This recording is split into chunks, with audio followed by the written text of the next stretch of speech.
Dieu. Merci à Dieu. Alléluia.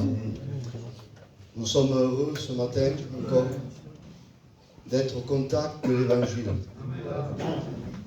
C'est la vérité qui a franchi. Vous savez, je pensais à ça parfois après une prédication. Par exemple, comme celle d'hier, il y a des frères qui viennent nous voir et nous disent « Tu as dit, tu as dit, tu as dit ». Je voudrais rectifier. Moi, je n'ai rien dit. Je dis ce qui est écrit. Alors, on devrait dire « Jésus a dit, Paul a dit, Pierre a dit ». Parce qu'à chaque mot que je vous ai dit, je vous ai cité un texte. Est-ce que la Bible ne suffirait plus?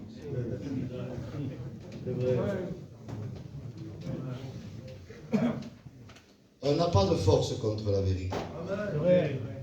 On n'en a que pour la vérité. C'est ce qui nous fait notre force. Parce que nous ne pensons pas ce qu'on veut. J'ai peur de dire quelque chose qui soit mal interprété. Je prends le risque, tant pis. Malheureusement, on a tellement de plus en plus d'habitude d'entendre les prédicateurs prêcher sans la Bible que quand les prédicateurs prêchent avec la Bible, parfois la Bible elle est choquante. Mais c'est la Bible. Qu'est-ce que vous voulez? Je vous ai parlé hier, j'ai fait un survol du livre d'Osée. Je voudrais vous parler d'un texte du livre d'Osée, que je n'ai pas dit hier, un verset. C'est Osée 2, versets 23 à 25. Ça va nous aider. Je voudrais introduire par ça. Le thème, c'est les organes vitaux de l'Évangile. Je ne sais pas si on va y arriver. C'est une préparation aux organes vitaux. Mais je ne sais pas s'il y aura assez de réunions. Néanmoins, ça, c'est pas très important. L'essentiel, c'est que Dieu parle. Et quand on ouvre la Bible, Dieu parle. Amen. Béni soit Dieu. Il dit ainsi, Dieu dit, j'exaucerai les cieux. Et les cieux exauceront la terre. Et celle qui était appelée Lo-Ruchama, pas de miséricorde. Celle qui est appelée Lo-Ami, pas mon peuple, sera mon peuple. Et je serai votre Dieu. Et je vous ferai miséricorde. Mais qu'est-ce qui fait que il dit j'exaucerai les cieux? Je voudrais vous dire que Christ a exaucé les cieux. Amen. Et c'est parce que Christ a exaucé les cieux que les cieux ont pu exaucer la terre. Comment vouliez-vous que les cieux nous exaucent à nous? Misérables des misérables, pécheurs, privés de la gloire de Dieu.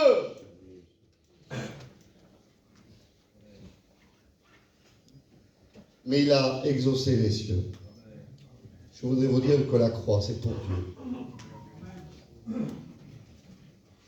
Michée 5, verset 1 à 2 dit « Toi, Bethléem Ephrata, petite parmi les milliers de Juda, de toi sortira pour moi. » Dieu dit « De toi sortira pour moi. » La croix, c'est pour Dieu.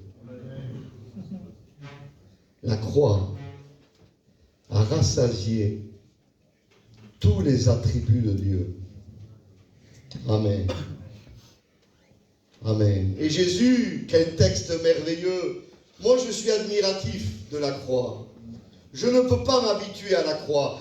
La croix nous a donné la provision des organes que nous n'avions pas. C'est la croix qui nous fait naître.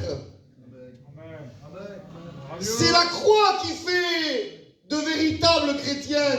Il y a aujourd'hui un évangile industriel et des chrétiens qui ne sortent pas de l'artisanat de la croix. Des chrétiens qui sortent de la méthode humaine. Des chrétiens qui sortent de l'émotion humaine. Des chrétiens qui sortent de l'habileté, de la subtilité de certains prédicateurs qui font jouer les sens Le vrai chrétien sort de Golgotha. Amen. Amen. Il est le résultat de Golgotha. Et Jésus dit, Jean 19, verset 30,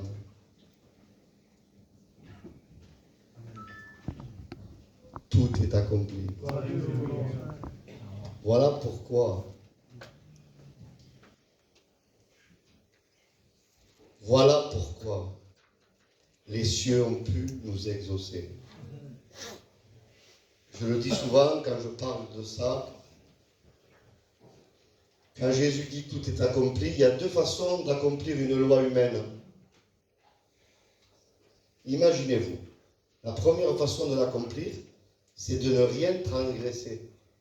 Vous êtes d'accord avec moi? Je transgresse rien, en ne transgressant rien, j'accomplis la loi. Mais il y a une autre façon de l'accomplir. Je transgresse tout.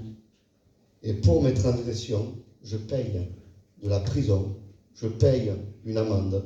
En payant l'amende, j'accomplis la loi. Christ a accompli la loi de Dieu dans les deux dimensions. Il n'a jamais péché, mais il a payé l'amende. Comme il aurait tout transgressé. Amen. Et c'est ça qui nous permet que le ciel nous exauce. Il nous a déculpabilisés en prenant notre place. Il est notre substitut. Savez-vous que Jésus a poussé 2 cris à la croix? 2 cris il a poussé. Cela est mentionné en Matthieu 27, verset 46, le premier cri. Le second cri en Matthieu 27, verset 50, mais en rapport avec Jean 19, verset 30. Le premier cri, il dit, Jésus s'écria, « Mon Dieu, pourquoi m'as-tu abandonné ?» Ça, c'est le cri du substitut, celui qui prend notre place, celui qui s'est chargé de nos culpabilités, celui qui s'est chargé de nos péchés, et il est abandonné du Père à la croix pour nous. Parce que Dieu le Père ne voyait plus son Fils. Vous pensez que la substitution, ça a été un film hollywoodien? Vous pensez que le Père et le Fils ont fait semblant? En Lévitique 16, le bouc émissaire, on lui imposait les mains, elle lui transmettait toute la culpabilité du peuple. Et aux yeux de Dieu, vous êtes avec moi? Le seul coupable du camp, c'était le bouc. Pourtant, il n'avait rien fait. C'est pour ça que Dieu voulait que le bouc soit maudit à la place du peuple. Et Jésus a pris nos péchés en son corps sur le bois. Et le premier cri de Jésus, c'est le cri du substitut, un rapport avec la première facette de la croix a 2 facettes. Un rapport avec Jean 3, verset 14, Jésus dit, comme Moïse éleva le serpent dans le désert, il faut que le Fils de l'homme soit élevé. Un serpent.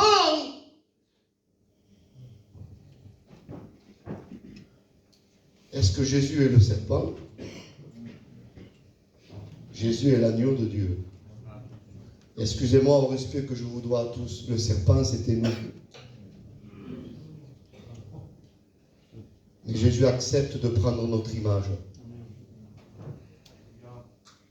La correspondance se trouve en Nombre 21. Soyez avec moi. Pas que vous ratiez une seconde là. En Nombre 21, les serpents avaient mordu Israël. C'est Dieu qui avait envoyé les serpents, parce que Dieu est pédagogique. Parce que les serpents, c'était eux. Et Dieu a voulu qu'ils se fassent mordre par leur propre venin, pour qu'ils comprennent qui ils sont. Pareil, avec Exode 15, ils ont bu l'eau de Mara. Et dès qu'ils ont bu l'eau, ils l'ont recraché. Parce que l'eau amère, c'était eux. Et c'est comme Dieu dirait à Israël, voyez-vous comme vous êtes mauvais? Mais il y a une solution, il y a un bois. Amen. Amen. Et le bois a été jeté dans l'eau et l'eau a été assainie.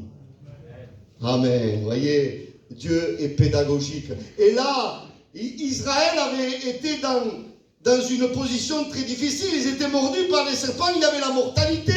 Et Israël va dire à Moïse, mais prie ton Dieu qui nous éloigne ces serpents. Ils voulaient être éloignés, eux. Et Dieu dit à Moïse, non, tu vas te faire un serpent d'airain. De la même effigie que ceux qui ont mordu Israël. Les reins, c'est le jugement. Le serpent d'airain, c'est Jésus dans la substitution. Il prend l'image des coupables. Vous êtes avec moi? Il y avait des serpents et un serpent. C'est-à-dire toute la culpabilité des serpents sur un seul. Qui prend l'effigie des serpents. Et il paye à la place des serpents. C'est ce que nous étions. Nous étions par nature des enfants de colère. Nous avions une nature reptilienne. Je comprends Paul quand il découvre le Christ. Vous êtes avec moi? En acte 9, des écailles tombent de ses yeux. D'où ça vient les écailles? Qui c'est qui a des écailles? La nature reptilienne. La nature en rébellion contre Dieu. La première facette de la croix. C'est pour ça, ce matin, je le dis, elle est dans un culte. Hein. Mais la véritable révélation de la croix, ce n'est pas un tableau, c'est un miroir.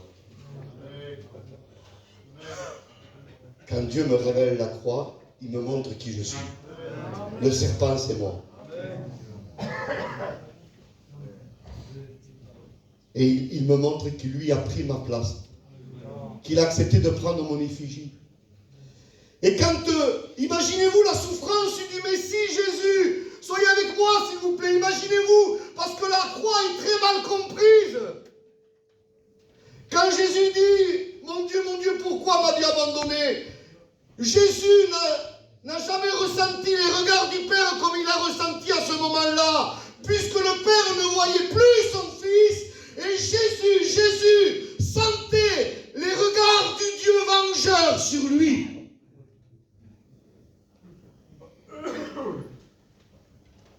Il a été jusqu'au bout. Ça, c'est le côté, on va dire, pile de la croix. Et le côté face, il est dans le deuxième cri. Matthieu 27, verset 50. Soyez avec moi. Il dit, Jésus poussa à nouveau un grand cri. À nouveau. À nouveau. Et c'est ce cri du tout accompli. Et là, on est devant Jean 1, verset 29. Voici l'agneau de Dieu. Amen. Qui ôte le péché du monde. Alléluia. Il est l'agneau de Dieu. Il est l'agneau de Pâques. Il est notre Pâques. Et il a ôté nos péchés. C'était prophétisé, ça. Il y a dans la Bible, hein, parce que quand on dit l'hébreu, on dit l'hébreu. Non, la Bible. Parce que la Bible, voilà, la Bible a été écrite en hébreu dans l'Ancien Testament. C'est la langue que Dieu a choisie. Je voudrais vous dire ce matin, ceux qui dénigrent l'hébreu dénigrent la Bible. Je m'excuse. Et dans Exode 12, verset 3, il y a un texte en hébreu qui n'a jamais été traduit. Jamais. Ni par les rabbins, ni par les chrétiens. Il dit, vous prendrez un agneau par famille et par maison. Le texte hébreu, Ish, c'est, vous prendrez un homme agneau.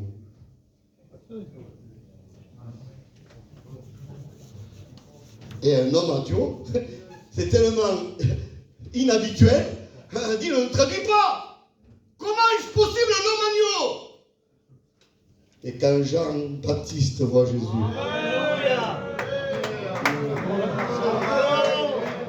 je suis sûr que Exode 12, verset 3 a tapé à son esprit. Il dit, voici l'agneau de Dieu. qui ôte le péché du monde.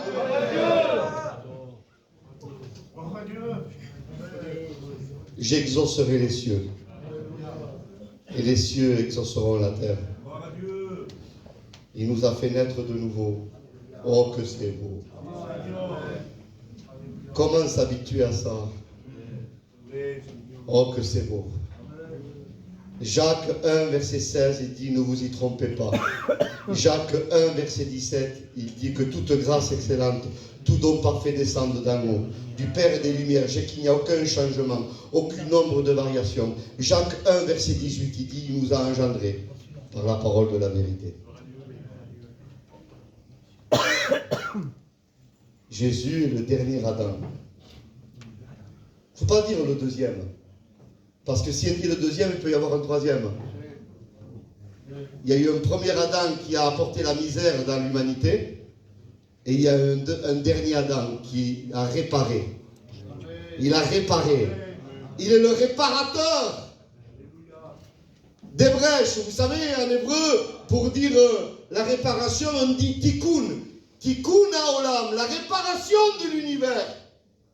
Et vous savez ce que vient le mot tikkun, réparation, en hébreu, ça vient du mot tinok, un bébé. C'est-à-dire que la réparation et le mot bébé en hébreu, c'est le même mot quasiment. Quand un bébé naît, aujourd'hui en Israël, on dit un tinok. Parce que déjà, la Bible nous disait que c'est à travers un bébé que la réparation de l'univers allait se faire. Un enfant nous est né, un fils nous a été donné. Et la domination reposera sur son épaule. Oh, que c'est beau. De la même façon où Ève est sortie d'Adam, Dieu a endormi Adam. Le premier anesthésiste, c'est Dieu. Et de son côté est sortie Ève. Vous êtes avec moi? Le dernier Adam est suspendu à la croix. Il faut savoir d'où on vient. Il faut savoir d'où on vient. Et Jésus a subi tant de souffrances étant vivant. Il n'y a qu'une blessure qu'il a subie quand il était mort. Et vous savez, Jésus est mort, hein. Il ne s'est pas endormi. Hein. Il y avait des gens qui avaient dit que Jésus s'était endormi. Jésus est vraiment mort, mais il est ressuscité. Mais le mot dormir, c'est mourir. Réveiller, c'est ressusciter, en grec ou en hébreu. Comprenez le symbolisme. Jésus meurt. Quelque part, il est endormi. Vous comprenez? C'est l'image. Hein? Comme le premier Adam a été endormi, et une lance romaine a percé son côté. Et de là, il va sortir une substance. L'eau et le sang. La matière pour que Chava, la vivante, naisse. Ève, c'est l'Église. Amen. Nous sommes sortis de son côté.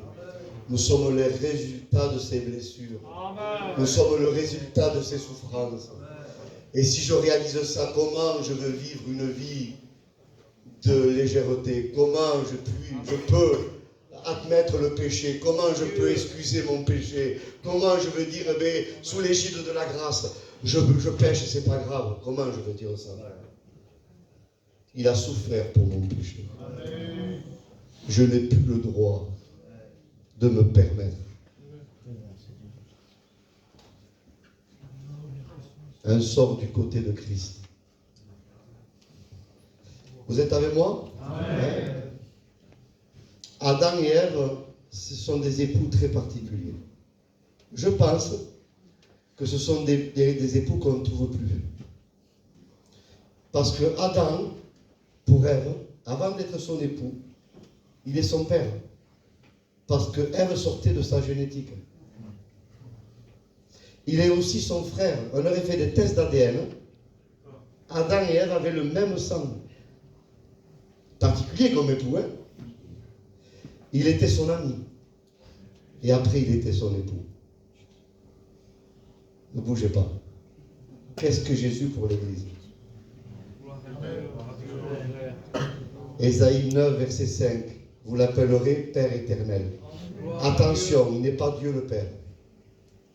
Mais il est le Père en tant que géniteur. Dernier Adam. Aviad, vous l'appellerez Père éternel. Ésaïe 9, verset 5. Hébreux 2, verset 11. Il est notre frère.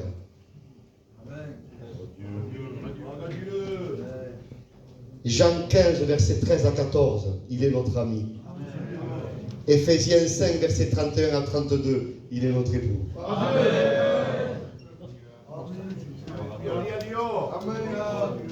La grâce est parfaite.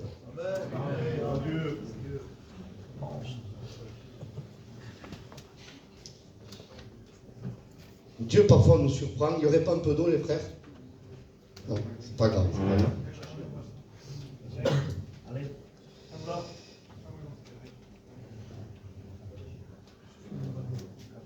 Merci. Dieu nous surprend. Un jour, il y a un jeune frère. Je ne sais pas s'il est dans l'auditoire. C'est pas la peine qu'il se dévoile. Je ne sais pas s'il est là ou ailleurs. Je ne sais pas. Un jeune frère, il avait tout son cœur. Il me pose une question par téléphone.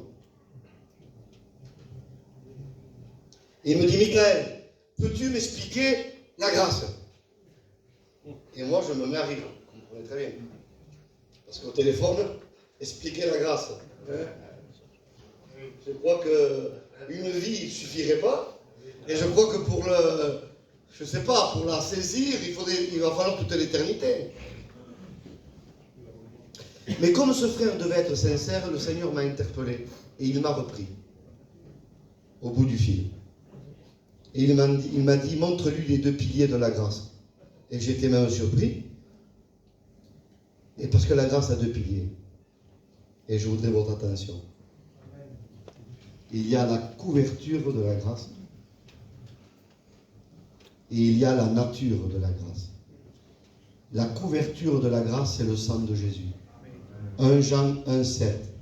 Si nous marchons dans la lumière, c'est au conditionnel. Il faut marcher dans la lumière. Nous sommes mutuellement en communion et le sang de Jésus, son Fils, nous purifie de tout péché. Dans le grec, c'est un verbe duratif. Soyez là, s'il vous plaît, soyez là ce matin. Il ne dit pas il nous a purifiés, il ne dit pas il nous purifiera, il nous purifie. C'est une constance. Au respect que je dois à tous mes frères ce matin, il n'y en a aucun ce matin qui est assez bon pour se passer du sang. Celui qui dit qu'il est assez bon, qui se lève. Je pense que personne ne va se lever. La couverture est parfaite. Mais il n'y a pas que la couverture. Le danger aujourd'hui, c'est qu'on prêche que la couverture de la grâce. Mais il y a la nature de la grâce. C'est la nouvelle naissance. Celui qui est né de Dieu, 1 Jean 3,9, ne veut plus et ne peut plus vivre dans le péché. Donc je résume. Le sang de Jésus est pour ceux qui ne veulent plus vivre dans le péché.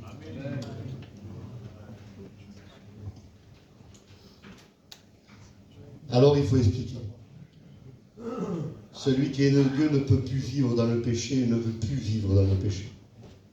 Néanmoins, Paul, parce que c'est bien, parce que la Bible, elle répond à tout. Vous le croyez ça? La Bible répond à tout. Et parfois, il y a une double vérité dans l'Écriture. Elle ne doit pas en écarter une pour l'autre. Il faut accepter les deux. Paul, quand on le voit s'exprimer en Romains 8, il montre la solidité du salut. Extraordinaire. Rien ne me séparera de l'amour de Dieu manifesté en Jésus-Christ.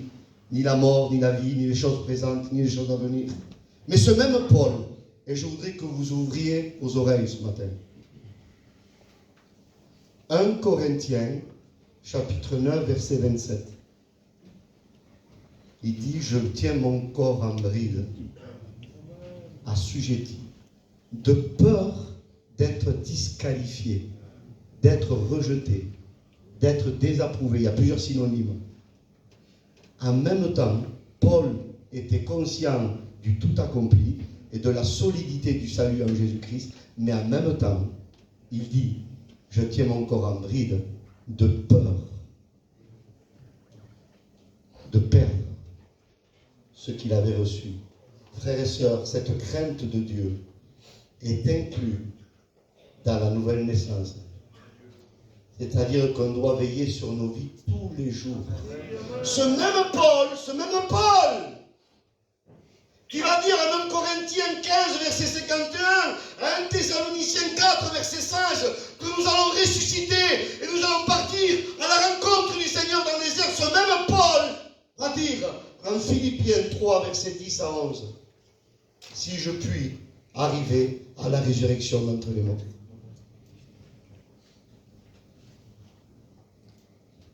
Le véritable chrétien veille sur son salut, journalièrement. Notre part, c'est de demeurer en lui. C'est important parce que c'est l'Écriture qui le dit. Toute l'Écriture le dit. C'est important qu'on dise ça ce matin. Ézéchiel 28, quand il parle de l'adversaire, c'est le roi de Tyr. Superficiellement, historiquement, mais dans, si vous voulez, une profondeur supplémentaire, c'est l'image de l'adversaire qui a été déchu dans le ciel. Il dit que Satan, avant d'être Satan, il était un chérubin protecteur. Je vous pose une question. Est-ce qu'il était un vrai chérubin? Bien sûr que oui. Il était protecteur. Il était rempli de sagesse. Il était intègre. Il marchait au milieu. Il était dans la montagne de Dieu. Il marchait au milieu de pierres étincelantes. Il mettait le sceau à la perfection. Il était parfait en beauté. Vous êtes avec moi? Vous avez remarqué? Il était. Mais Jésus lui dit pas il était lui. Il est le même hier, aujourd'hui et éternellement. Vous savez ce qu'il est dit de l'adversaire? Quand il dit qu'il était parfait dans la beauté, on pourrait traduire il était plein de lumière. Vous êtes avec moi? Il n'y avait aucun compartiment de son être qui n'était pas illuminé. Et pourtant, l'iniquité a été trouvée chez lui. Et il a été déchu. Mes frères et sœurs, mes frères bien-aimés, je crois qu'il y a quelques sœurs. Veillons. Nous avons reçu la nouvelle naissance et on doit demeurer en lui tous les jours. Jésus dit à Jean 15, demeurez en moi, demeurez. Et que mes paroles demeurent en vous. Béni soit Dieu, c'est tellement important. Béni soit le Seigneur. Donc voyez, ce que nous voulons, c'est être renouvelé. Amen. Parce que l'homme nouveau doit se renouveler. Je bois un peu d'eau. Je voudrais attendre quelques secondes pour que vous n'ayez pas trop dire des choses. Bon, ça vous va pour l'instant? Béni soit Dieu.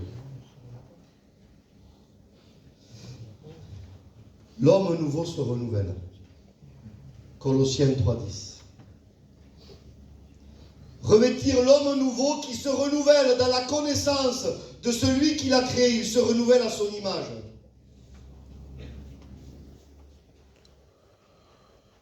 « 2 Corinthiens 4, verset 16. Si l'homme extérieur se détruit, l'homme intérieur se renouvelle. » Psaume 103, verset 5. Tu renouvelles, le son littéral, tu renouvelles ma jeunesse comme l'aigle. Romains 12, verset 2. Le renouvellement de l'intelligence. Tite 3, verset 5, le renouvellement de l'esprit. Psaume 51, verset 12.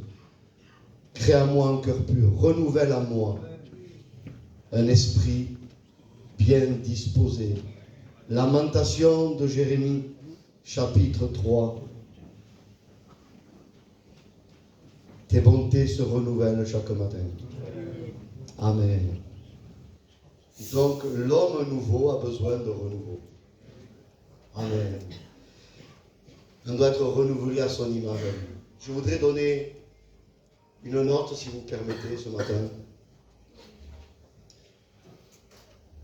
Vous savez, il dit de l'adversaire, toujours pareil, Ézéchiel 28, vous le trouverez au verset 17. Il a corrompu sa sagesse par sa beauté. Vous êtes avec moi? Qui c'est qui lui avait donné sa beauté? C'était Dieu. Mais il a corrompu sa sagesse par sa beauté. Quand il dit en Genèse 1, verset 26, créons l'homme à notre image et selon notre ressemblance.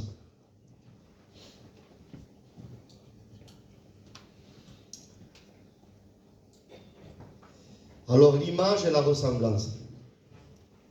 Ça vous va pour l'instant, vous ne dormez pas? Ce sont des synonymes. Image, tselem en hébreu. Ressemblance, démout. Alors, parfois, ces deux mots en hébreu dans l'Ancien Testament s'interphasent l'une l'autre, certains posent et sont parfois interchangeables. Ressemblance et image. Mais quand ils sont positionnés, soyez avec moi s'il vous plaît. Quand ils sont positionnés l'un avec l'autre, en l'occurrence en Genèse 1, 26, ça veut dire deux choses différentes. Tselem, l'image, c'est les capacités. Démout, la ressemblance, vous êtes avec moi? Ça vient du mot d'âme en hébreu, le sang. Une ressemblance génétique.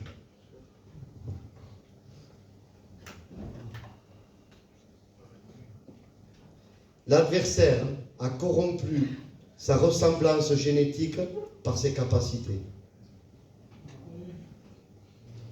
Parce que les capacités et les dons, on en a dit hier, ne sont pas des garanties. Ça peut toujours continuer à fonctionner. Des dons, disons-le ce matin, les ministères, ça peut toujours continuer à fonctionner. Le message, la prédication, mais ce qui va donner de la valeur aux dons, à la capacité, c'est le caractère qui ressemble à Christ. Amen. Et parfois, on a gardé le tselem et on a perdu le démout. Parfois, le don est là. Parfois, la capacité est là. Mais parfois, le caractère n'y est plus.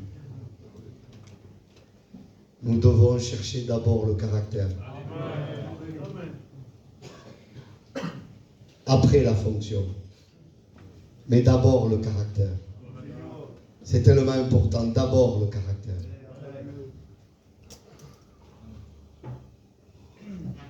D'abord ça, et puis le reste.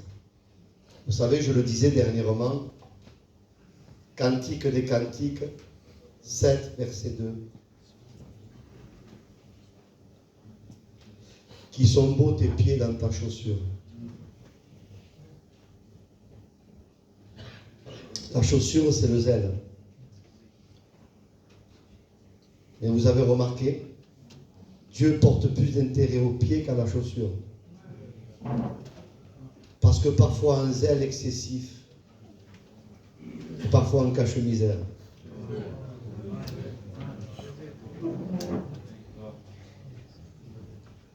Parfois on veut tellement faire, mais le fait de vouloir faire cache beaucoup de misère. Et c'est comme Dieu nous dit ce matin, je vois la qualité de tes pieds au travers de tes chaussures. C'est bien le zèle de l'évangile, mais curieusement, nous, c'est la chaussure qui sublime le pied. Vrai ou pas? Mais selon Dieu, ça ne marche pas comme ça. Selon Dieu, c'est la qualité du pied qui sublime la chaussure. Ce qui mettra en valeur ton don, ta fonction, c'est ta marche avec Dieu. Je comprends mieux que quand le grand Moïse, en Exode 3, s'approche du buisson ardent, Dieu lui dit, Moïse, attends! Ôte les sandales de tes pieds. C'est pas ta chaussure que je veux voir, c'est tes pieds. Dieu n'est pas un cordonnier qui répare des souliers. Dieu est le podologue divin qui guérit des pieds malades. Où en sont tes pieds ce matin? Il est bon de se déchausser parfois. Je veux faire. Déchausse-toi un peu. Regarde si tes pieds sont en bonne santé. Je comprends.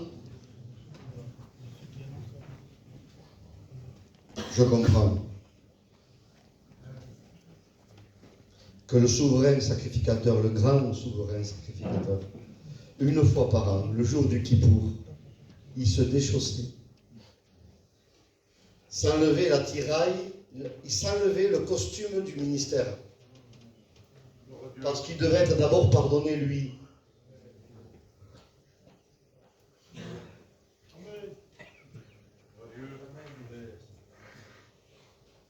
Tu veux que Dieu te renouvelle, mon frère? Ne viens pas avec ton ministère devant Dieu. Il faut que tu viennes comme une brebis. Enlève le pectoral. Enlève les épaulettes. Viens en tunique de lin, pieds nus, va. Parce que Dieu ne répare pas des fonctions. Dieu guérit des brebis. La brebis. C'est la brebis qui se cache sous la fonction. C'est la brebis qui sublime le ministère. Et ce n'est pas le ministère qui sublime la brebis. C'est la qualité de la vie de la brebis. Parfois, nous les pasteurs, on oublie qu'on est des brebis. Tellement s'habituer à s'occuper des brebis. Mais tu ne sais pas que tu en es une? Il faut se rappeler peut-être. La différence qu'il y a eu entre Saül et David, c'est que Saül avait oublié qu'il était une brebis. Mais malgré sa désobéissance, David s'est toujours positionné comme étant la brebis. Lui, pourtant, il était le berger d'Israël. Mais dans le psaume 23, il dit, l'Éternel est mon berger. Je ne manquerai de rien. Tu induis ma tête. Et ma coupe, elle déborde. Oui, tu as besoin que ta coupe déborde.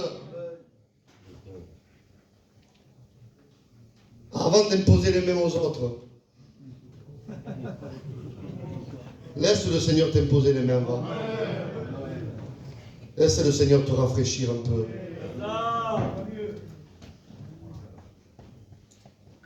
Tu induis ma tête et ma coupe déborde. On ne parle pas de parler en langue là. Parce que du temps de David, il n'y en avait pas. Hein. Débordement. Il y en a qui se réfèrent au parler en langue. Il y en a qui changent leur vie chrétienne avec un parler en langue. Et parfois le parler en langue, il n'y a rien à dire. Hein? Parce qu'un vrai parler en langue, il y a des syllabes. C'est quand même assez cohérent. C'est pas le bruit des mouettes, c'est pas le bruit de... Bibliquement, c'est pas ça. Hein?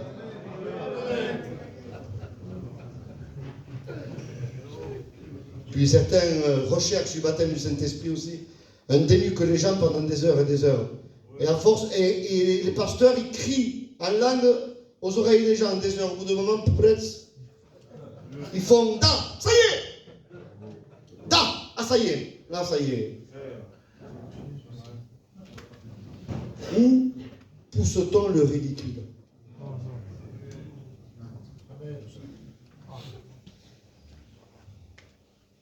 Non, c'est pas ça.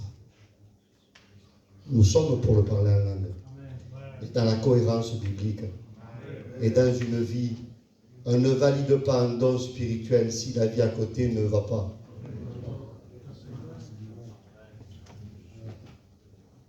invalide pas une prophétie si la vie chrétienne à côté ne va pas.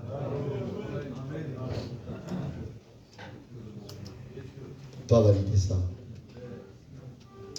Tu oins d'huile ma tête et ma coupe déborde. Comme David s'identifie à la brebis, Éternel est son berger, quand la brebis, à un moment donné, il y avait de la poussière et des insectes dans ses yeux au désert, vous savez. Elle ne voyait plus. Et vous savez ce que faisait le berger? Il s'inclinait. Il prenait de l'huile, qui est une substance lourde. Il a renversé sur la tête de la brebis, et il penchait sa tête, et la coupe, c'est tout le coin de l'œil. C'est ce qu'on appelait la coupe de la brebis. Et lui, il remplissait la coupe, tout le coin de l'œil, et toutes les impuretés sortaient de ses yeux. Et la brebis pouvait continuer à marcher derrière le berger.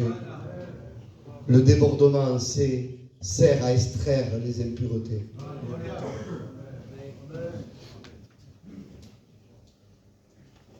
Qu'est-ce qui rentre dans nos yeux?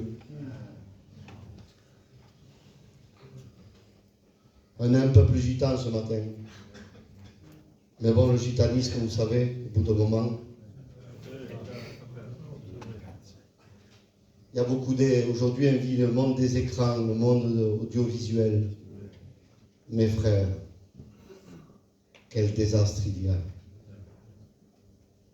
Pas se laisser contaminer les yeux, les oreilles. Nous voulons rester purs. Amen. Amen. Nous voulons fermer les yeux au mal. Nous voulons avoir les regards fixés sur lui. Oh, que le Seigneur purifie ce matin. Amen. Que le Seigneur agisse. Il faut tenir notre corps en bride. Paul qui dit ça. Hein? Vous avez gardé la référence? 1 Corinthiens 9, verset 27. Philippiens 3, verset 10 à 11. Paul avait une sainte crainte journalière. On peut se réjouir avec crainte. Il a dit, réjouissez-vous, mais avec crainte et tremblement. Voilà l'état d'esprit d'un véritable chrétien. Je tiens mon corps en bride. Vous savez que le vrai chrétien, je ne sais pas où c'est que Dieu va nous amener ce matin. On va terminer bientôt, hein. C'est le culte. Hein.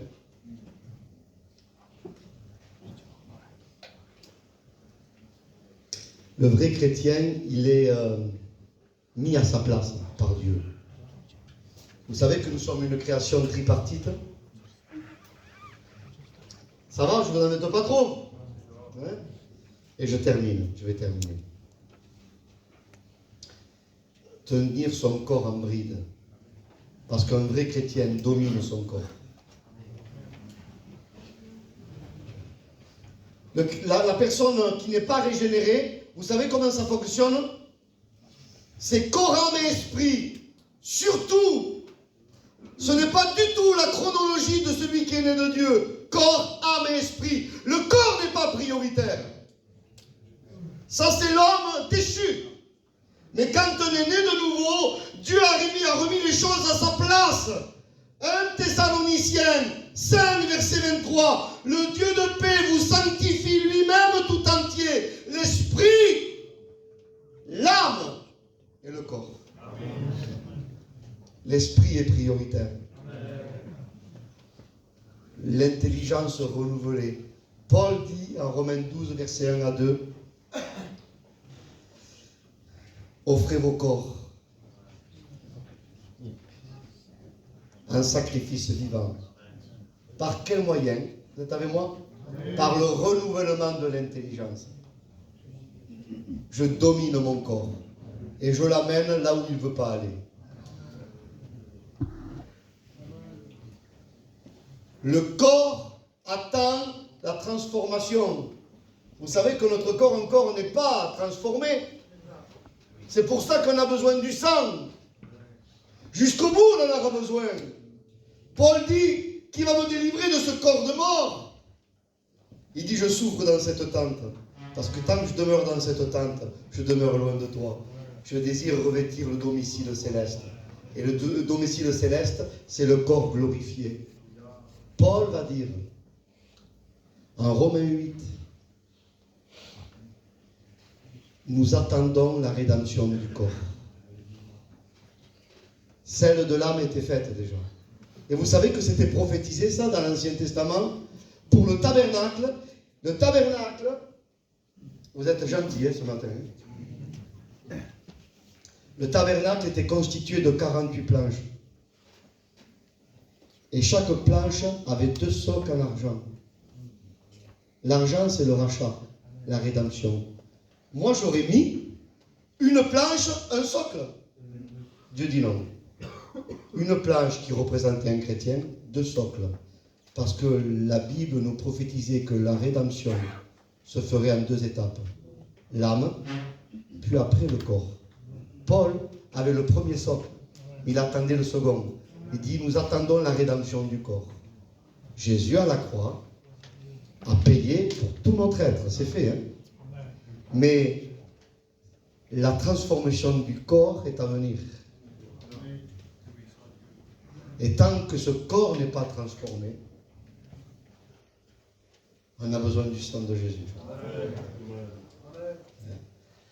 Et ce corps est appelé, en fait, en hébreu, vous savez comment on appelle le corps en hébreu? Ça va pour l'instant? Oui? Encouragez-moi un peu. Gevia. Ça vient du mot goïm, l'étranger. C'est le cas de le dire, c'est le corps étranger.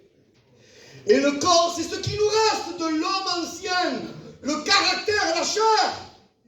C'est pour ça que je dois assujettir mon corps chaque jour, le tenir en bride, comme disait Paul. Par le renouvellement de l'intelligence. Vous savez comment ça se passe, l'homme nouveau? Vous savez comment il fonctionne? La parole sanctifie mon esprit, me donne une sainte intelligence. Puis après, avec mon intelligence sanctifiée, éclairée, je veux sanctifier mon âme. L'âme, c'est les sentiments, les émotions. Et, par exemple, on pourrait lire le psaume 42, verset 6. Quand on voit le psalmiste, on dit, mais à qui il parle?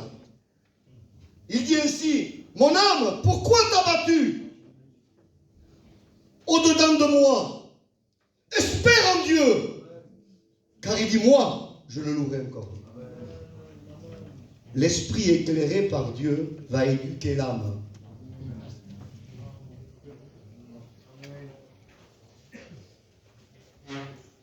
Psaume 103, verset 2. Il va dire ainsi, on va le lire. Regardez, si c'est beau.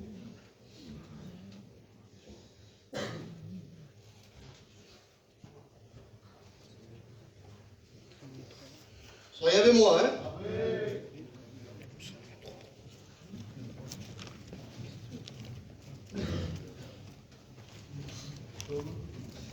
103, verset 2. Mon âme bénis l'Éternel et n'oublie aucun de ses bienfaits. Là, David ne parle pas à Dieu.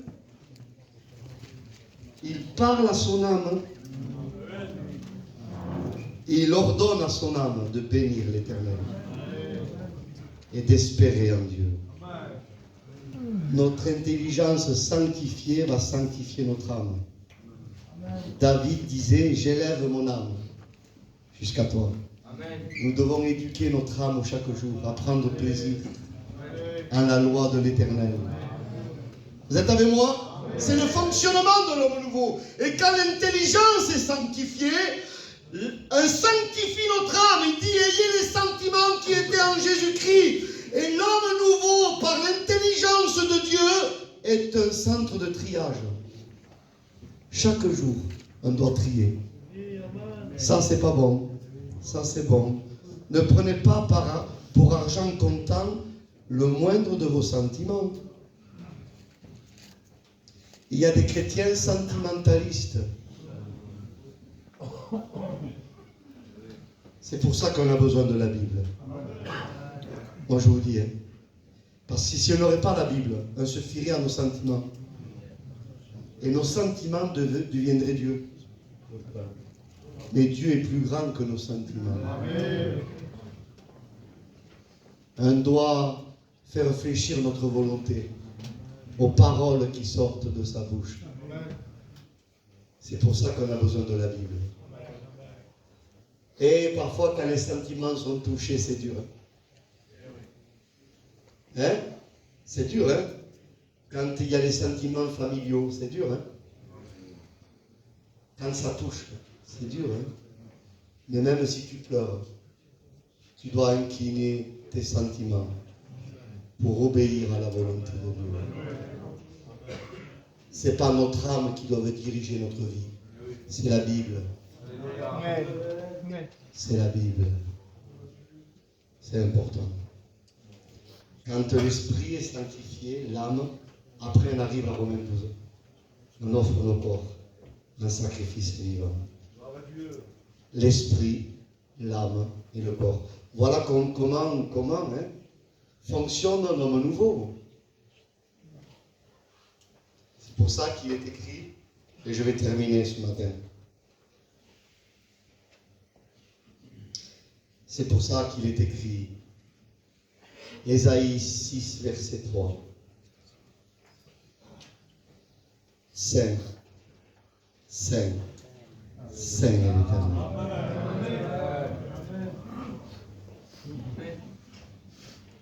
Cette triple mention de la sainteté de Dieu, il faut expliquer. J'ai fermé la Bible, soufflez un peu.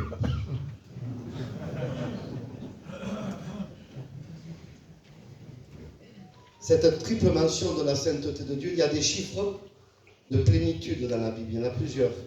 Et le chiffre 3 est indexé à l'espace et au temps. Parce qu'il y a 3 ciels.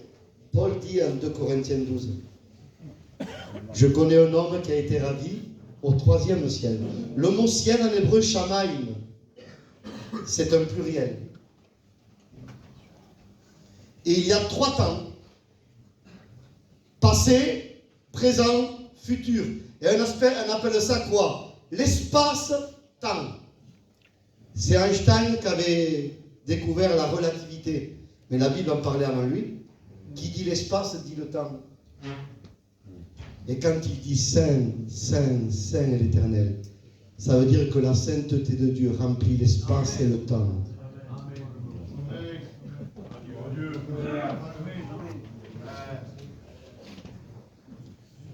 Vous voulez une preuve? Encore? Apocalypse 4, verset 8. Les êtres vivants reproduisent la prière des séraphins. Et ils disent Saint, Saint, Saint le Seigneur Dieu. Bougez pas, hein, bougez pas. Hein. Celui qui est, qui était et qui vient. Passé, présent, futur. Hébreux 13, 8. Jésus-Christ est le même hier, aujourd'hui et éternellement. Saint, Saint, Saint est l'Éternel. Ça veut dire que la sainteté divine veut remplir notre espace et notre temps. On le laisse faire ce matin? Qu'il remplisse mon espace. Je veux qu'il remplisse mon esprit. Je veux qu'il remplisse mon âme. Je veux qu'il agisse dans mon corps. Parce que, soyez avec moi, 1 Corinthiens 6, verset 19 à 20, notre corps est le temple du Saint-Esprit. Quelle hérésie! Certains courants évangéliques qui disaient qu'un chrétien pouvait être possédé. Alors que la Bible déclare que notre corps est le temple de Dieu. Comment le corps peut être le temple de Dieu et être une habitation de mauvais esprits? Notre corps est le temple de Dieu. Notre corps ne doit pas boire n'importe comment. Notre corps ne doit pas s'habiller n'importe comment. Notre corps ne doit pas être dans des lieux où on ne doit pas être. Nous, on n'est pas comme les gens du monde. Notre corps, on le tient en bride. Notre corps, on le tient assujetti. Parce qu'on ne veut pas être disqualifié. Ne te laisse pas disqualifier par les désirs de ton corps.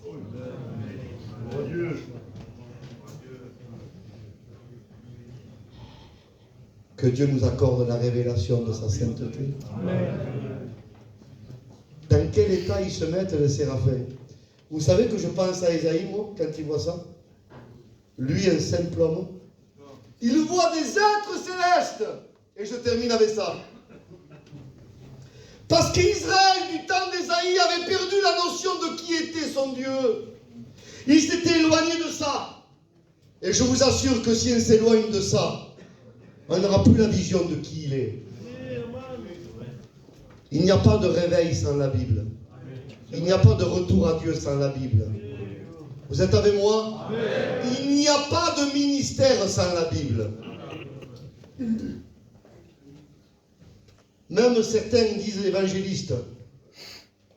Souvent dit, j'ai entendu dire moi, que presque il n'aurait pas besoin de connaître la Bible. Mais quelle erreur!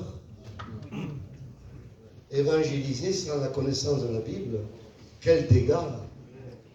Parce que l'évangélisation, c'est le fondement. Si c'est mal fait au départ, la bâtisse, ça va être difficile. On ne doit pas évangéliser avec éloquence. C'est rien, ça. On doit évangéliser correctement. Montrer aux âmes qu'ils sont des coupables, qu'ils ont besoin de l'avocat qui s'appelle Jésus. Il faut revoir nos évangélisations. C'est tellement important. Israël avait perdu la notion de qui était son Dieu. Et je bénis Dieu que Dieu accorde une vision à Ésaïe.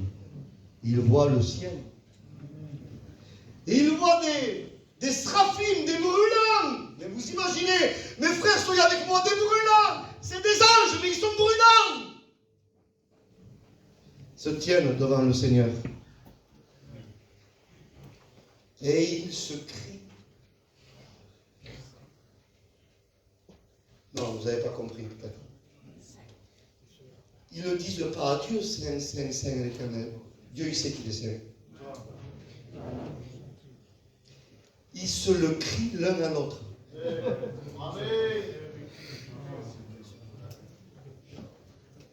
Je ne sais pas vous, mais moi, ça m'empêche de dormir, ça. Parce que qu'un cri ici. Mon frère Tony m'a dit hier, on ne dirait pas que tu as cette voix. Tu sais que je chantais Tony avant moi, mon Dieu. Maintenant j'ai un nodule. Mais nous, on est à du sang catalan, gitan, on crie. Il y a les enfants qui parlent des fois dans nos réunions, il y a du bruit. Il y a des gens qui ont des problèmes auditifs.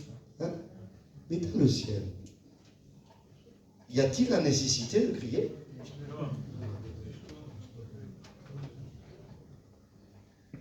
Et ils crient l'un à l'autre. Vous savez ce que ça veut dire? Ils s'alertent.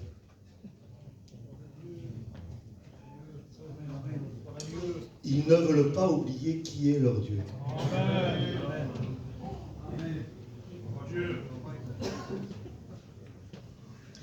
Je ne sais pas, hein. Je dis juste ça, hein. Si les anges